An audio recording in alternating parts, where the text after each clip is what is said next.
It is the night of Olofssokkar, a celebration of a Norse king slain this day in the year 1030.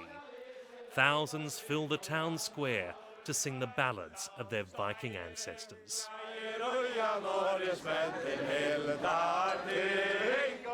These are the Faroes, an ancient people fiercely proud of their island culture. They are part of modern Europe, but remain immersed in the language and ritual of olden times.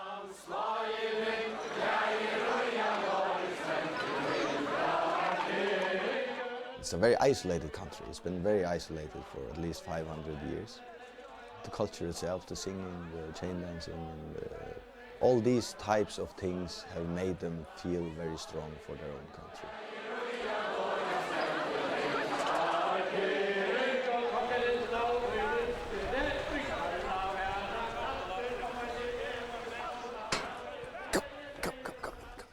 Johannes Patterson is a direct descendant of Viking farmers who settled here in the 9th century. Scott, vinstre. Fanian. Fanian. The Faroes have been part of the Kingdom of Denmark for nearly 800 years, but to Patterson these islands are his only country and his only home. Fanian. Fanian. So do you see Denmark as a foreign country? Yeah. So for me it's a foreign country just like Norway or Iceland or any other of our neighboring countries. I think it's a foreign country, just as they see us as a foreign country.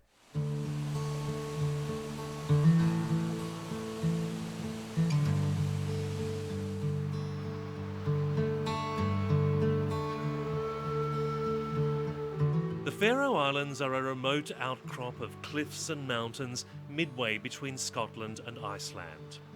Ever since the Vikings landed, it's been a strong, tight-knit community where people have to work together to survive.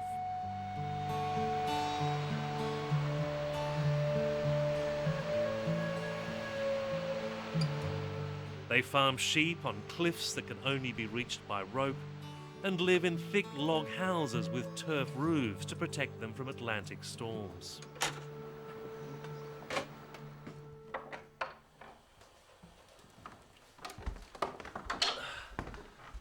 What's this? This here is what you call Røykstovan. If you translate it, it means the smoke room. Originally, there was an open fireplace here. The timber floor we're walking on today used to be a soil floor. So how old is this room? It goes way back till the year 1000 maybe. It's 900. Really? They said the saga says it's about 900 years old. Johannes Patterson's family has lived in this farmhouse in the village of Kyrkjebø for 450 years. My family takes over this farm in 1557. Really? So today we are the 17th generation on the farm. So the family's lived here continually for 17 generations? Yeah.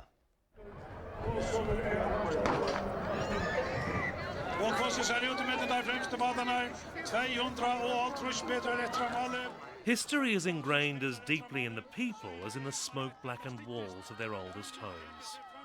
During Olofssokkar, the entire community celebrates their heritage. They race their traditional boats in the harbour where Viking longships once moored. And they dress in national costume, which their parents begin making for them from birth. Young people join the festivities as enthusiastically as their elders. You have areas here that you don't find anywhere else in the world, like living conditions. You have a lot of what made people being able to survive here was cooperative efforts.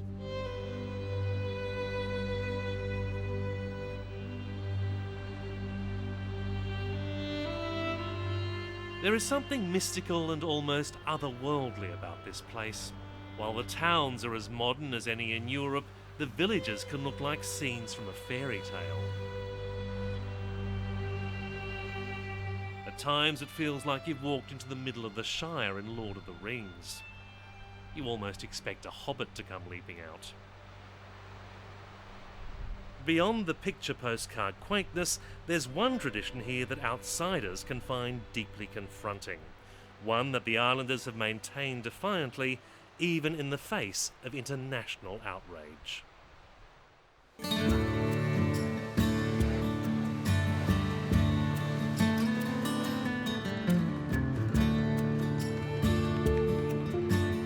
What you're about to see is not pretty or quaint, but to many Faroese it's a quintessential part of their culture. It's called the Grind, a hunt where pilot whales are driven to the shore and slaughtered in the shallows.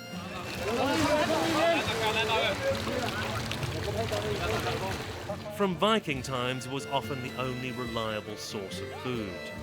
Now it's seen as a celebration of community and part of what it means to be Faroese.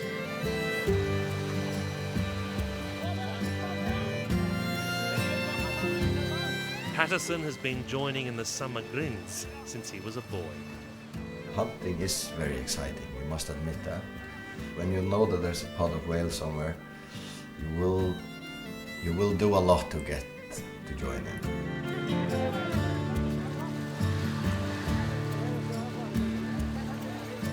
If you get the whole flock up on the beach, then it's over and done with in 5 minutes, 10 minutes. The whales are dispatched by cutting their spinal cords. Islanders insist it is quick and humane.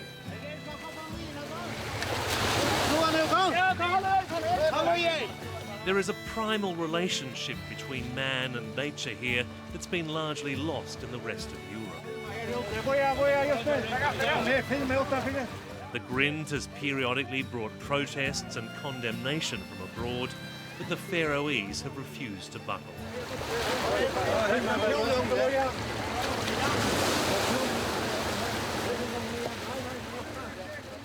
This is a painting painted by one of our most famous painter, Journeyman, and the motive is a whale killing.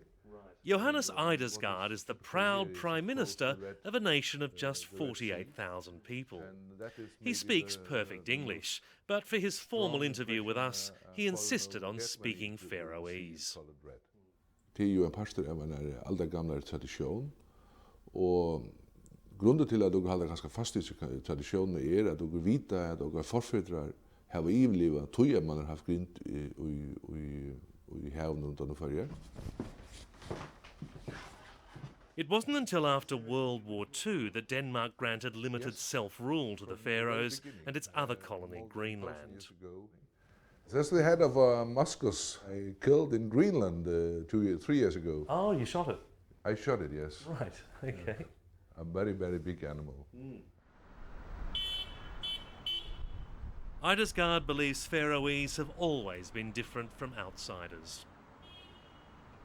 Hette har vi jo kallat for the land of maybe, og det er ikke Norse. Det er vel tog at dere har vært så utrolig avhengig av vekkrunnen, og dere ikke kunne fære med. Og det har vi lest sett sin dam av den føreska identiteten, at dere er tålen, og dere er ikke de første som løy på av, helt ikke den nødja som kommer. Den grinden som dere dreper er grind som er tett vid land, og som ofte kommer innenfor den, men man ikke fyrer ut til havs og dreper grind.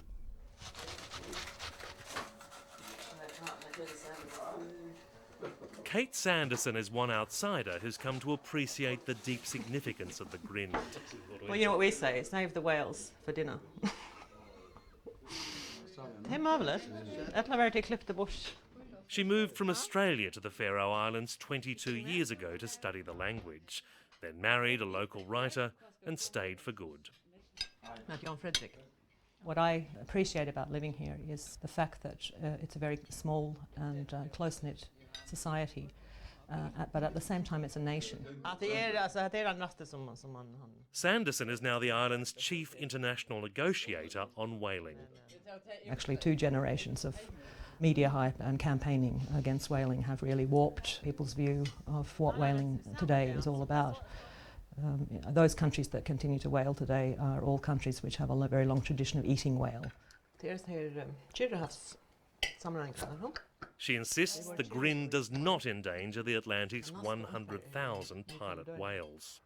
We have records going back to 1600, almost unbroken, and the long-term average is around 1,000 whales a year, and it's still possible to catch 1,000 whales a year. And if you can do that for 400 years, then I think that's evidence enough. But we also have modern methods to ensure or keep an eye on the level of the population.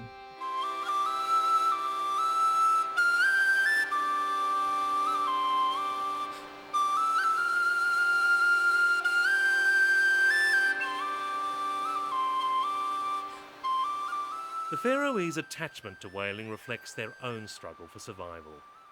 For all its magic, it was a harsh, unforgiving place. A successful Grind could mean the difference between plenty and starvation. Even now, in these times of plenty, whale meat is shared with every villager and can't be sold for profit. You don't even have to participate. You will get your share anyway. If the pod is large enough. The minute you're born, you're put up on a list in the village, and you won't be scratched off that list unless you die. And as long as you're on that list, you will get your full share. It's a birthright. Yeah, it's a birthright.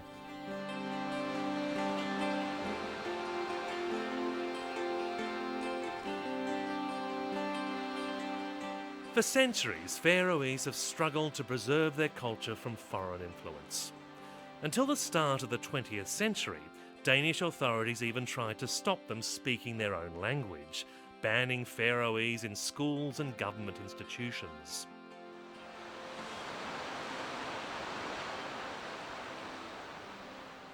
Even in the church, you were not allowed to speak Faroese. God didn't understand the Faroese language, was the claim. So the whole church language of the Faroes, all the, you might say, all the legislative language, everything was Danish language or a foreign language for us.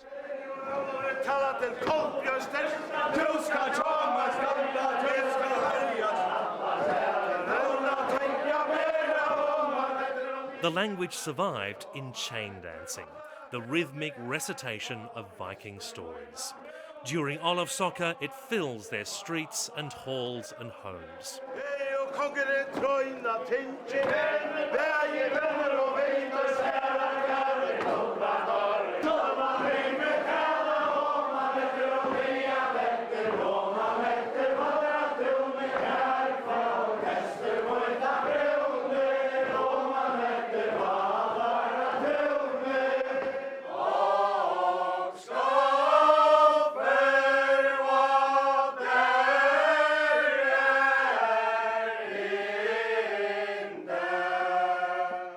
The Faroese have not only reclaimed their language, they're gradually taking back their institutions. In July, the Danish Lutheran Church became the Church of the Faroes, headed by their Prime Minister rather than the Danish monarch. Fører hava jo sin egna mentan, og vi hava okra egna mål, og vi hava okra kvægir, og vi hava okra førska dans, og vi hava okra egna målningalist. Og I alla låter halte jeg at alle føringar kjenner seg som føringar og ikke som nega anna. Vi ivetugga lån, hava okra ivetidsi fjölmilabida låna. And there's a growing push for their parliament, claimed to be the oldest in the world, to run more than the island's internal affairs. The next election is expected to bring to power a party demanding full independence from Denmark. For Johannes Patterson, whose great-great-grandfather helped found the independence movement, it can't come soon enough. I think we should be able to totally control our own country, our own politics, our own economics, everything, from within our own country.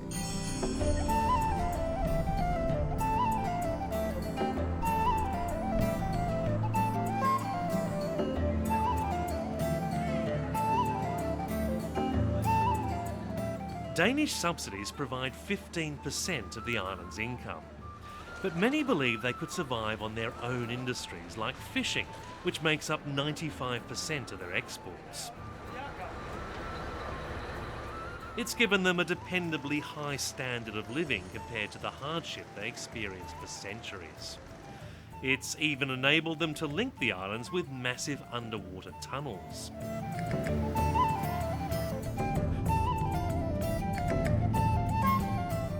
One road was built through a mountain last year to a village of just 17 people. The Prime Minister believes it's too soon to cut all links with Denmark, but says that will be up to the islanders. We will do it because it's clever to do it, not by our heart, by our head. And would Denmark accept it? Yes, that's no problem. That question is only a question for the Faroese people. The question of independence is a question for the Faroese people alone.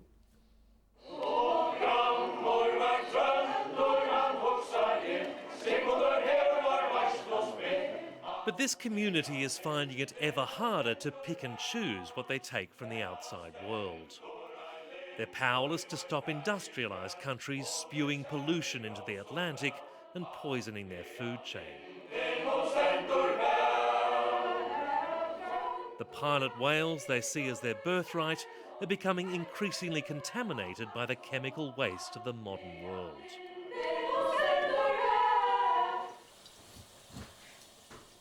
Whale meat is now so full of heavy metals that the government's warned pregnant women and young girls not to eat it. Johannes Patterson's wife Guri is expecting her 4th child. But today she's cooking part of the family's share from the most recent grind. I used to eat a lot of blubber when I was a little girl, and I'm not so fond of it anymore. Probably ate too much.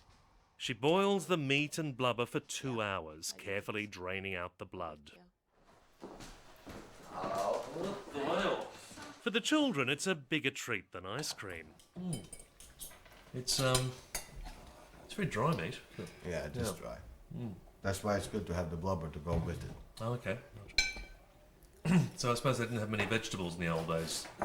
No vegetables. They say that the blubber was the main source for vitamin C, I think.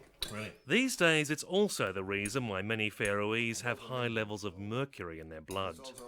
The toxins can affect the central nervous system and hinder brain development, especially in children. I'm a bit worried, yeah, I am. But I eat it as well, although I'm pregnant. I eat it about 4 times a year. Did you think about not eating whale at all? Did you consider stopping to? No. I'm gonna keep on eating. Yeah, just because you like it, or because it's part of it? Yeah, and it's also good for you. It's fish. It's food from the sea. It's good.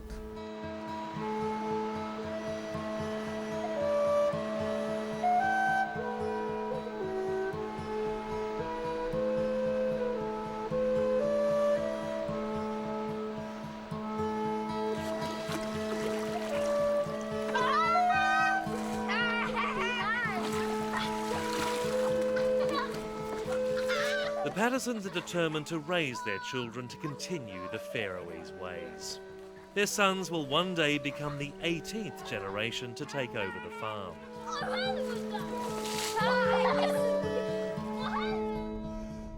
Johannes Patterson will raise sheep for as long as he can, happily braving all weathers as his family has for centuries. To be tough sheep to survive here. Yeah, they need to be tough. They're fairly strong as well, so surviving here is a matter of coming through the winter without getting stuck in a snowdrift or whatever.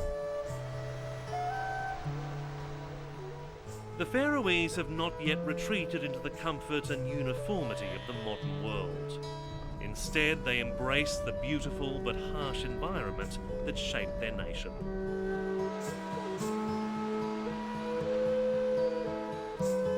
The tide of globalisation may be lapping at their shores, but for now the Faroes remain islands of tradition in a stormy world.